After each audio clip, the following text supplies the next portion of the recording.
Hello everyone, welcome to literature in Bangla. আমাদের আজকের আলোচনার বিষয় হলো হ্যারল্ড পিন্টারের লেখা ড্রামা দ্য কেয়ারটেকার। এই প্লেতে মোট 3টি ক্যারেক্টার রয়েছে। প্রথম ক্যারেক্টারটি হলো অ্যাস্টন।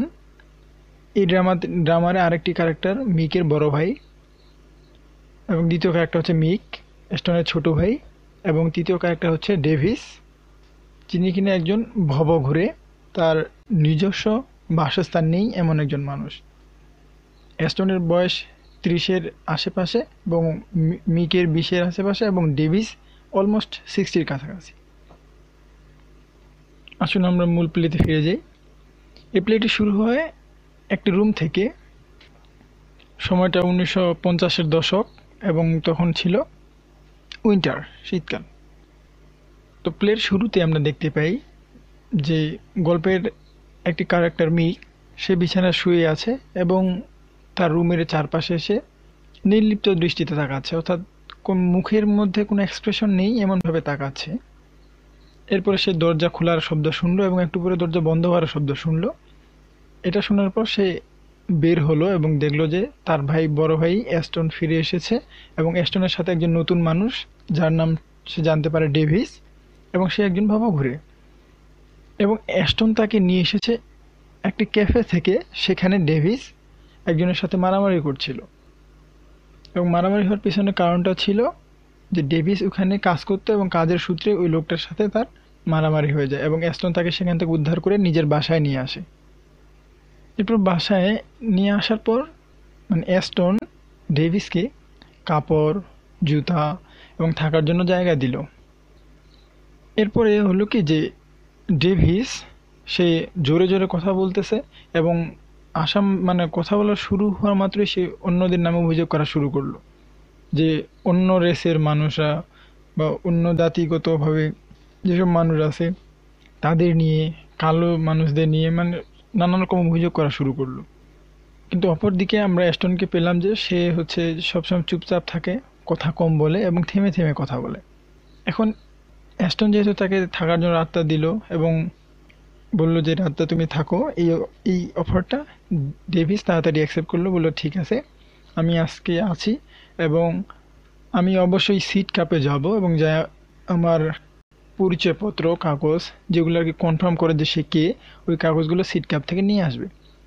সিট কাপ হচ্ছে লন্ডন থেকে দক্ষিণে থাকা একটি শহর, 40 মাইল দূরে, মেইন লন্ডন থেকে দক্ষিণে 40 মাইল দূরে সিট কাপ একটা শহর।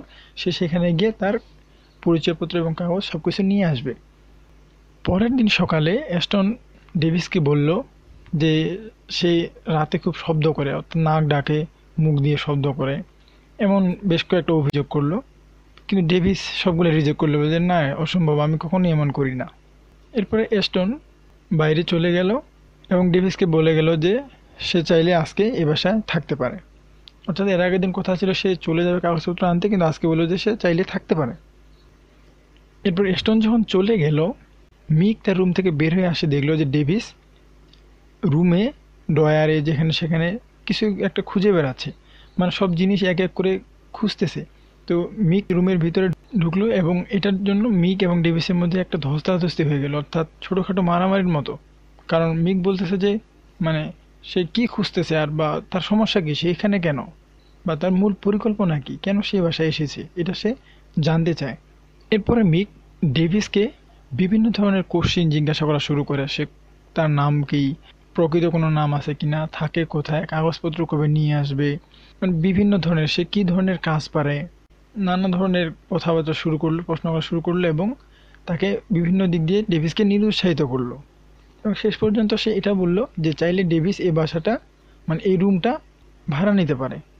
এর কিছুক্ষণ পরে অ্যাস্টন ফিরে আসে একটা ব্যাগ নিয়ে, যেখানে ক্যাফেতে থাকতো ওইখান থেকে সে ব্যাগটা নিয়ে আসে ডেভিসের, যে ব্যাগে ডেভিসের কাপড় সব অন্যান্য জিনিসপত্র আছে। কিন্তু ডেভিস ব্যাগটা দেখার পর বললো যে সে ব্যাগটা তার না, এজন্য সে খুব আপসেট হইল। এবং অ্যাস্টন তার আপসেট হওয়া দেখে তাকে অফার করলো যে সে এই বাসাটার, যেখানে অ্যাস্টন এবং মিক থাকে, বলল যে এই বাসাটা সে কেয়ারটেকার হবে কি না। এবং অ্যাস্টন আরও বলল যে সে এই বাসাটাকে তার ভাইয়ের জন্য একটা ফ্ল্যাট বানাতে চায় এবং ডেভিস সেই কাজটা করতে পারবে কিনা। ডেভিস প্রথমে একটু চিন্তিত হইল, বলল যে আসলে কাজটা নিবে কিনা, কারণ সে তো এরকম কোনো কাজ পারে না। কিন্তু তারপরেও যেহেতু তাকে থাকতে হবে এবং তার নিজস্ব কোনো বাসা নেই, সে এটা বলতেছে না, তাই সে বলল যে আমি এই কাজে রাজি। তো পরবর্তীতে দেখা যায় যে মিক ভ্যাকুয়াম ক্লিনার, লাইট এরকম বিভিন্ন জিনিস দিয়ে ডেভিসকে রাতে ভয় দেখাচ্ছে। এই ভয় দেখিয়ে সে খুব মজা পায়। শুধু ডেভিস না, সে যে কাউকেই ভয় দেখিয়ে তার ভালো লাগে। এবং এই ঘটনার পরে মিক ডেভিসকে বলে যে সে এই বাসার কেয়ারটেকার হবে কিনা। এখন ডেভিস অবাক হয়ে যায়, কারণ এস্টনও তাকে আগে এই কথা বলেছে এই বাসার কেয়ারটেকার হওয়ার, এবং সে রাজি হয়েছে। এখন আবার মিক তাকে বলতেছে বাসার কেয়ারটেকার হওয়ার। তাই সে বললো যে এই বাসাটার আসল মালিক কে, মানে প্রকৃত মালিকটা কি।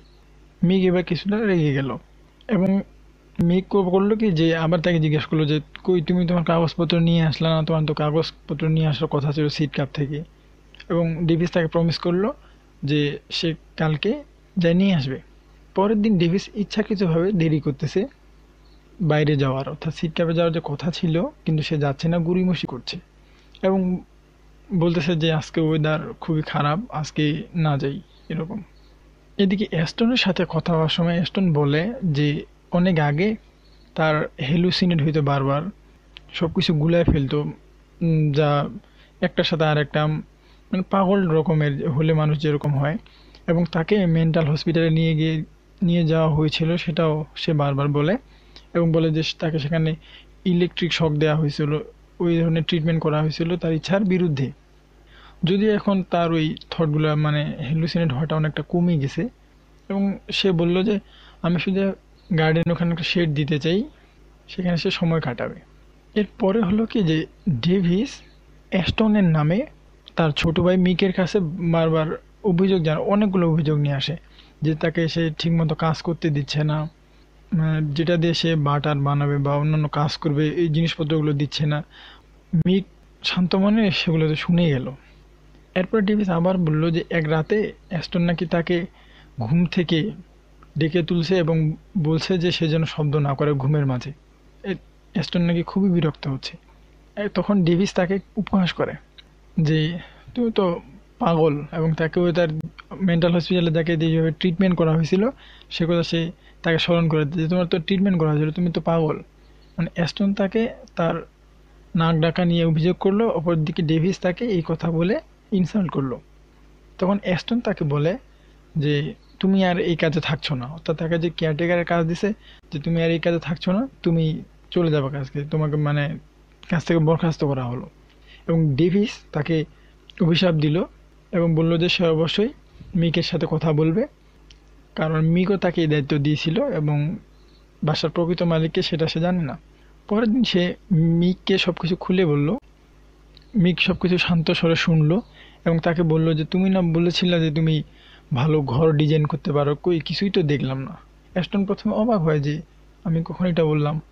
তো এটা যখন ডেভিস বলল যে সে আসলে এই কাজটা পারে না, তখনই মিক ভয়ঙ্কর রেগে গেল যে তুমি তো তাহলে মিথ্যা বলেছো, তোমার তো তাহলে চলে যাওয়াই উচিত। এবং সে অর্ডারও করলো যে তুমি চলে যাও। সে অ্যাস্টনকে বোঝানোর চেষ্টা করলো, কিন্তু এই কথাবার্তার মাঝখানেই অ্যাস্টন মিকের বড় ভাইকে নিয়ে বলে যে সে আসলে একটা পাগল। এ কথা বলার পর মিক আরও রেগে গেল যে তার বড় ভাইকে পাগল বলছে। যদিও দেখা যায় যে দুই ভাইয়ের মধ্যে সেরকম কোনো কথা নেই পুরো গল্পটাতে, কিন্তু এটুকু অন্তত বোঝা যায় যে ভাই ভাইয়ের প্রতি বেশ মমতা রয়েছে। এক ভাই আরেক ভাইয়ের জন্য ঘর বানাতে চায়, ফ্ল্যাট বানাতে চায়, আরেক ভাইকে পাগল বলার জন্য আরেক ভাই রেগে যায়। এবং পরবর্তীতে দেখা যায় যে দুই ভাই সামনাসামনি হলো এই ঘটনার পর এবং তারা মৃদু হাসলো। তবে মিক ডেভিসকে বেশ কিছু টাকা পয়সা দিল, এর কারণ হচ্ছে সে যতদিন কেয়ারটেকার দায়িত্ব পালন করেছে সেটা মূল্য পরিশোধ করলো এবং তাকে চলে যেতে বলল। একথা বলার পর মিক ঘর থেকে বের হয়ে গেল। অপরদিকে ডেভিস সে অ্যাস্টনের সামনে গেল এবং বারবার অনুরোধ করতে লাগলো যে তাকে এবার মাফ করা হোক এবং সে আরও ভালো করবে, অর্থাৎ নাক ডাকবে না, কাজ ভালো করবে, এরকম নানা রকম প্রমিস করা শুরু করলো। কিন্তু অ্যাস্টন কোনো কিছুতেই শুনলো না, শুধু এটুকুই বলল যে তুমি বড় বেশি শব্দ করো। এবং গল্পটা শেষ হলো এইভাবেই যে ডেভিস বারবার অনুরোধ করেই যাচ্ছে কিন্তু অপরদিকে অ্যাস্টন কিছু শুনছে না। এই গল্পে আমরা এটা পেলাম যে অ্যাস্টন বড় ভাই এবং মিগ হচ্ছে তার ছোট ভাই, তারা একটা ফ্ল্যাটের একটা রুমই থাকে এবং ঘরহীন ডেভিসকে বড় ভাই অ্যাস্টন নিয়ে আসে এবং থাকার জায়গা দেয় এবং সেই বাসার কেয়ারটেকার বানায়। কিন্তু ডেভিস করে কি যে এক ভাইয়ের কাছে আরেক ভাইকে নিয়ে বারবার অভিযোগ করে এবং দুই ভাইয়ের ভিতর দূরত্ব তৈরি করার চেষ্টা করে। তাহলে কি হবে, সে ওই বাড়িতে ডোমিনেন্ট করতে পারবে, অর্থাৎ দুজনে তার দখলে থাকবে। যদি ভাই ভাইয়ের মধ্যে মিলটা ভেঙে দেওয়া যায় তাহলে তার ওই বাসায় থাকার স্থায়িত্বটা বেড়ে যাবে, সে অনেকদিন সে বাসায় থাকতে পারবে। এজন্য সে দুই ভাইয়ের মধ্যে দূরত্ব তৈরি করার চেষ্টা করে। আর তার পরিচয় জানতে চাইলে সে বলে যে সে সিট ক্যাপে তার কাগজপত্র আছে, সেখান থেকে সে একদিন নিয়ে আসে, তাদের দেখায় দিবে যে তার আসল পরিচয় এবং প্রকৃত সত্যটা সে জানায় দিবে। কিন্তু সে কখনোই যায়নি এবং মিক নানাভাবে ডেভিসকে ভয় দেখানোর চেষ্টা করে এবং শেষ পর্যন্ত দেখা যায় যে ডেভিসের নাক ডাকায় বিরক্ত হয়ে অ্যাস্টন, যে কিনা তাকে নিয়ে এসেছিল বাসায়, সে তাকে বের করে দেয় বাসা থেকে এবং সে আবার মিকের কাছে যায় ডেভিস, কিন্তু মিক ওই একই কাজ করে, সেও তাকে তার কথা শোনার পর তাকে বের হয়ে যেতে বলে এবং বারবার অনুরোধ করা সত্ত্বেও অ্যাস্টন তাকে আর সে বাসায় থাকতে দেয়নি, তাকে বাসা থেকে বের করে দেয়। আশা করি আপনারা বুঝতে পেরেছেন। আপনারা নতুন নতুন ভিডিও এবং আপডেটস পেতে আমাদের চ্যানেলটি সাবস্ক্রাইব করুন এবং ডেসক্রিপশনে দেওয়া লিঙ্ক ভিজিট করুন এবং বেশি বেশি লাইক, কমেন্ট এবং শেয়ার করে ভিডিওটি অনেকের মাঝে পৌঁছে দিতে আমাদের সাহায্য করুন। ভিডিওটি দেখার জন্য আপনাকে ধন্যবাদ।